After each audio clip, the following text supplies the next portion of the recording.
राहुल गांधी का बयान देश के खिलाफ जंग का ऐलान है।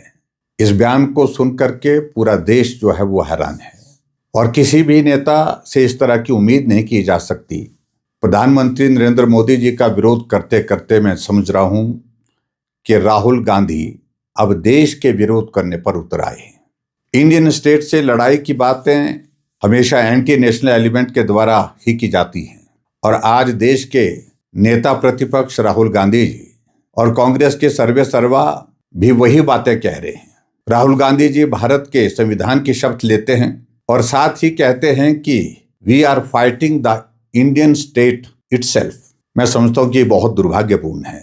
जब पूरा देश सेना दिवस मना रहा था, देश की सेना के बलिदान, शौर्य, साहस का गुणगान और नमन कर रहा था, उस समय देश के नेता प्रतिपक्ष इंडियन स्टेट के खिलाफ लड़ाई की बात कर रहे थे। इंडियन स्टेट का मतलब भारत का सब कुछ, जो कुछ भी भारत के हित में है, भले के लिए है, भारत के लोगों की लोकतांत्रिक मूल्यों की रक्षा के लिए है, भारत की संप्रभुता, सुरक्षा, संरक्षा के लिए काम कर रहा है, सब कुछ इंडियन स्टेट है। और राहुल गांधी उसी के खिलाफ लड़ने की बात कह रहे हैं।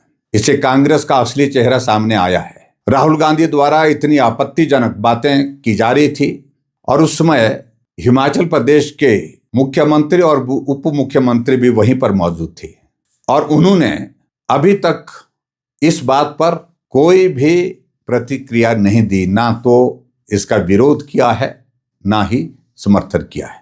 और ये हिमाचल जानना चाहता है, ये देश जानना चाहता है कि प्रदेश की सरकार के मुखिया राहुल गांधी की इस बात से सहमत हैं या नहीं। अगर सहमत हैं तो खुलकर सामने आए, अगर असहमत हैं तो भी अपनी बात कह करके विरोध दर्ज करें।